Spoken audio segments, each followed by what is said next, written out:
प्रिय विद्यार्थियों, बीए द्वितीय वर्ष में आप सभी का हार्दिक अभिनंदन।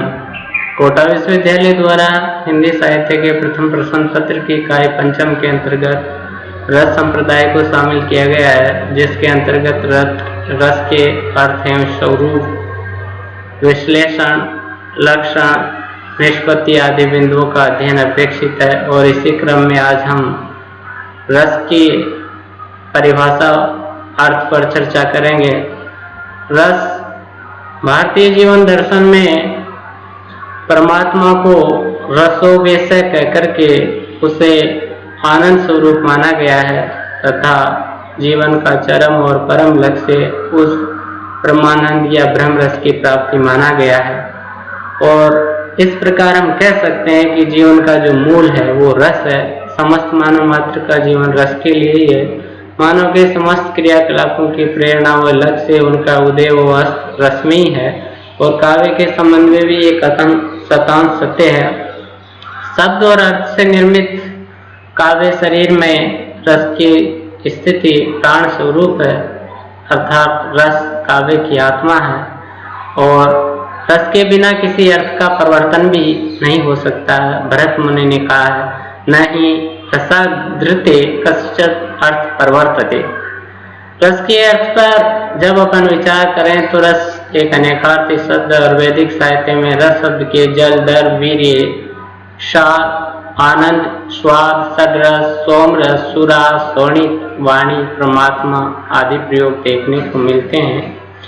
रस की व्युत्पत्ति पर अगर हम चर्चा करें तो रस शब्द की व्युत्पत्ति रस धातु से हुई है और इसके व्युत्पत्ति परक मुख्य रूप से दो अर्थ किए जा सकते हैं। एक तो वस्तु के रूप में, और वस्तु के रूप में इसका व्युत्पत्ति परक अर्थ है सरते इति रस, अर्थात जो बहता है, जिसमें बहने का गुण है वो वस्तु, अर्थात धर्म पदार्थों के अर्थ में और रस का प्रयोग किया जाता है। दूसरा है आस्वाद के अर्थ में, और आस्वाद के अर्थ में रस की व्युत्पत्ति हो सकती है रसयते इति रस या आस्वाद्यते इति रस, अर्थात जिसका आस्वादन किया जाता है वह रस है। इस प्रकार रस में आस्वाद्यत्व, द्रवत्व की विशेषताएं निहित है। और इस प्रकार अपन देखते हैं कि रस का जो व्युत्पत्ति परक अर्थ है वो मुख्य रूप से एक तो वस्तु के रूप में किया जाता है और एक आस्वाद के रूप में, जैसे इंद्रिय आस्वाद के रूप में किया जाता है। जैसे अपन किसी मधुर व्यंजन का उपभोग करते हैं तो अपन कहते हैं कि रस आ रहा है, आनंद आ रहा है, या किसी सुंदर दृश्य को देखते हैं या किसी सुगंधित पुष्प को सूंघते हैं या संगीत सुनते हैं तो हम कहते हैं कि हमें रस आ रहा है, आनंद आ रहा है। और काव्य में भी रस का प्रयोग आस्वाद या आनंद के अर्थ में ही किया जाता है। आनंद के संबंध में भी दो प्रकार की धारणाएं मत प्रचलित है, एक है भौतिकतावादी और एक है आत्मवादी। भौतिक विषयों से प्राप्त जो इंद्रियों का आनंद है वो भौतिक आनंद है, जबकि योग साधना व समाधि से प्राप्त जो आनंद है वो आत्मिक आनंद की श्रेणी में आता है। काव्य आनंद या रस इन दोनों में से किस श्रेणी में आता है, इस बात पर अपन जब विचार करें तो काव्य आनंद इन दोनों के आनंद के मध्य का आनंद है, अर्थात ये न तो विषयानंद है और न ही पूर्णतः विशुद्ध आत्मानंद है। विषयानंद से ये उत्कृष्ट है और आत्मानंद के निकट है। विषयानंद से काव्यानंद या रस की उत्कृष्टता इस रूप में है कि विषयानंद में तमोगुण व रजोगुण का साम्राज्य रहता है, जबकि काव्यानंद की स्थिति में तमोगुण और रजोगुण का तिरोभाव हो जाता है और सत्व का उद्रेक होता है। और सत्व उस स्थिति को कहा जाता है जिसमें व्यक्ति का चित्त सांसारिक राग द्वेष से मुक्त हो जाता है। तो विषयानंद में जहाँ सांसारिक राग द्वेष बने रहते हैं, वही काव्यानंद में सांसारिक राग द्वेष निजत्व परत्व की भावना से चित्त मुक्त हो जाता है। और परंतु रति आदि भावों की भूमिका के कारण ये विषयानंद या इंद्रिय आनंद से पूर्णतया अछूता भी नहीं है, फिर भी सत्व की उद्रेक के कारण और चिन्मय की प्रधानता से यह आत्मानंद के निकट पहुंच जाता है। परंतु विशुद्ध आत्मानंद ये इसलिए नहीं है क्योंकि आत्मानंद शाश्वत व नित्य है, जबकि काव्यानंद क्षणिक व अनित्य है। जब तक काव्य का पठन करते हैं तभी तक हमें काव्यानंद की अनुभूति होती है। और इस प्रकार वस्तुतः काव्यानंद जो है वो प्रत्यक्ष अनुभूति न होकर के कल्पना से उत्पन्न अनुभूति और मानसिक आह्लाद है। ये न भौतिक आनंद है, न आत्मिक आनंद है, मतलब न इंद्रियों का आनंद है और न आत्मा का, ये मानसिक आह्लाद है, मानसिक आनंद है, क्योंकि ये कल्पना से उत्पन्न अनुभूति है। और इस प्रकार लौकिक व भौतिक वस्तुओं से प्राप्त इंद्रिय जन्य आनंद से भिन्न अनुभूति की मानसिक आनंद की दशा को ही रस कहा जाता है। संक्षेप में अपन यूं कह सकते हैं कि काव्य के पढ़ने से जिस आनंद की अनुभूति होती है वही रस है। और सामान्य परिभाषा रस की इस प्रकार दी जा सकती है कि काव्य के पठन या श्रवण या नाटक के अभिनय के दर्शन से सहृदय को जिस लोकोत्तर आनंद की अनुभूति होती है उसे रस कहते हैं। रस के संबंध में डॉक्टर भागीरथ मिश्र ने भी लिखा है कि रस एक विशेष प्रकार का आनंद है जो काव्य के पठन, श्रवण या नाटक के अभिनय को देखने से सामाजिक को प्राप्त होता है। काव्य को पढ़ने, सुनने, देखने अथवा उसका सृजन करने से पाठक, दर्शक, श्रोता और सर्जक ऐसी भावभूमि पर पहुंच जाता है जहां पर केवल निर्विकल्प, निर्लेप, शुद्ध आनंदमयी चेतना का ही साम्राज्य रहता है और उस भावभूमि को प्राप्त कर लेने की स्थिति का नाम ही रस है। और इसी कारण रस को अलौकिक माना गया है। तो हम कह सकते हैं कि काव्य को पढ़ने से सहृदय को या सामाजिक को जिस आह्लाद की अनुभूति होती है वह रस है।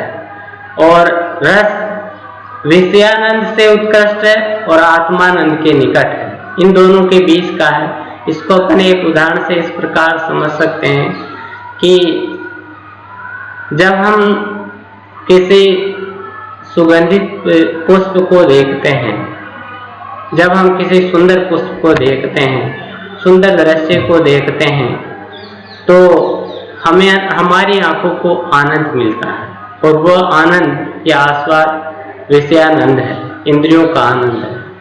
लेकिन उसी पुष्प को जब हम प्रकृति प्रदत्त ईश्वरीय प्रसाद समझ करके परमात्मा के साथ तल्लीन भाव से परमात्मा को समर्पित करते हैं तो उस समय जो आनंद आता है वो आत्मिक आनंद है। परंतु जब हम काव्य में नायक द्वारा नायिका की पुष्प भेंट का वर्णन पढ़ते हैं तो हमें कल्पना से उत्पन्न एक मानसिक आनंद की अनुभूति होती है। नायक नायिका के जो रति भाव है उनसे हमारे रति भाव भी जागृत होते हैं जो कि कल्पना जन्य है। और कल्पना जन्य ये अनुभूति और मानसिक आह्लाद ही रस है। और इसी कारण रस को विषयानंद से उत्कृष्ट माना गया है, क्योंकि इस स्थिति में सहृदय जो है वह निजत्व परत्व की भावना से मुक्त हो जाता है और एक आनंदमय चेतना का साम्राज्य उस स्थिति में स्थापित हो जाता है। ऐसी भावभूमि ही रस दशा कहलाती है। रस की परिभाषा पर अपन चर्चा करें तो रस की का सर्वप्रथम जो उल्लेख है वह भरत मुनि के नाट्य शास्त्र में देखने को मिलता है। और भरत मुनि ने अपने नाट्य शास्त्र में रस का सूत्र इस प्रकार दिया गया, रस सूत्र विभावानुभाव व्यभिचारी संयोगाद रस निष्पत्ति, अर्थात विभाव, अनुभाव व व्यभिचारी भावों के संयोग से ही रस की निष्पत्ति होती है। ये संयोग किस प्रकार होता है, इसको स्पष्ट करते हुए भरत मुनि ने आगे लिखा है कि यथा ही नाना व्यंजनो औषधि द्रव्य संयोगाद रस निष्पत्ति तथा नाना भावोपगमाद रस निष्पत्ति। जिस प्रकार नाना प्रकार के व्यंजनों, औषधियों और द्रव्यों के संयोग से रस की निष्पत्ति होती, उत्पत्ति होती, उसी प्रकार अनेक प्रकार के भावों के संयोजन से ही रस की निष्पत्ति होती है। जिस प्रकार कोई व्यंजन बनाते हैं, पकवान बनाते हैं, तो उसमें बहुत सी मिठाइयाँ, औषधियाँ, द्रव्य मिश्रित किए जाते हैं और उन सभी के मिश्रण से ही एक उस भोज्य रस की निष्पत्ति होती है। उसी प्रकार नाना प्रकार के भाव उनके संयोग से ही काव्य रस की निष्पत्ति होती है। ये नाना भावों का संयोग किससे होता है, इसे स्पष्ट करते हुए भरत मुनि कहते हैं कि यथा ही गुणाधिवीर द्रव्ये व्यंजनेर औषधिभिश्च षड्वादयो रसा निर्वर्तयन्ति ते तथा नाना भावोपगता अपि स्थायिनो भावा रसत्वम आपनुवन्ति थी। जिस प्रकार गुण आदि द्रव्यों, व्यंजनों और औषधियों से षड रसों की निष्पत्ति होती है, उसी प्रकार नाना प्रकार के भाव, नाना प्रकार के भावों से ऐसे कि विभाव, अनुभाव और संचारी भाव ही संयुक्त होकर के संयोग से ही स्थायी भाव ही रस दशा को प्राप्त होता है। रस के स्वरूप के संबंध में भरत मुनि ने कहा कि रस क्या है, रस इति क्या पदार्थ है, तो उन्होंने बताया कि उच्यते आस्वाद्यत्वात्, अर्थात आस्वाद्य होने के कारण ही इसे रस कहा जाता है। और इसके अनुसार भरत मुनि ये कहना चाहते हैं कि रस आस्वाद्य है, वह आस्वादित किया जाता है, उसका आस्वादन किया जाता है, वो आस्वादन का विषय है।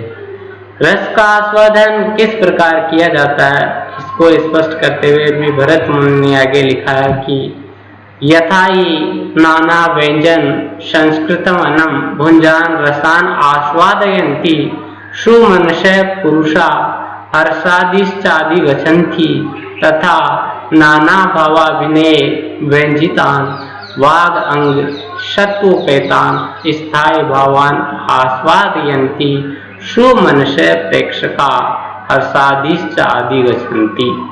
जिस प्रकार अनेक व्यंजनों से संस्कृत अन्न का उपभोग करते हुए प्रसन्नचित पुरुष रसों का आस्वादन करते हैं और हर्षादि भावों का अनुभव करते हैं, उसी प्रकार प्रसन्न प्रेक्षक यानी सहृदय भावों और अभिनयों द्वारा व्यंजित वाचिक, आंगिक तथा सात्विक भावों से संयुक्त स्थायी भावों का आस्वादन करते हैं और हर्षादि को प्राप्त होते हैं। तो भरत मुनि के अनुसार रस का स्वरूप क्या है, जब अपन इस पर विचार करें तो पहली बात है कि भरत मुनि जो है रस को आस्वाद्य मानते हैं और इस अनुसार रस जो है वो आस्वाद का विषय है, वह अनुभूति न होकर के अनुभूति का विषय है। और इस प्रकार भरत की जो रस संबंधी धारणा है वो विषय निष्ठ है। हालांकि परवर्ती आचार्यों द्वारा इसे विषयी निष्ठ माना है और रस को आस्वाद माना है, आस्वाद का विषय नहीं माना है। रस को अनुभूति माना, अनुभूति का विषय नहीं। हम भी जब अपन चर्चा करें, अगर रस को आस्वाद का विषय मानेंगे तो जैसे मिठाई है वो रस हो जाएगा, जबकि मिठाई रस नहीं है। मिठाई का उपभोग करते हुए समय जो आनंद मिल रहा है वो रस है। इस कारण रस जो है वो आस्वाद है, आस्वाद का विषय नहीं है, वो अनुभूति है। काव्य को पढ़ते समय जो कल्पना जन्य अनुभूति होती है, वो मानसिक जो आह्लाद मिलता है वही रस है। पर भरत मुनि ने रस को आस्वाद्य माना है। भरत मुनि की रस की धारणा के अंतर्गत दूसरे बात अपन ये कह सकते हैं कि भरत ने माना है कि विभाव, अनुभाव और व्यभिचारी भावों के साथ संयुक्त होकर स्थायी भाव ही रस रूप में परिणत होता है।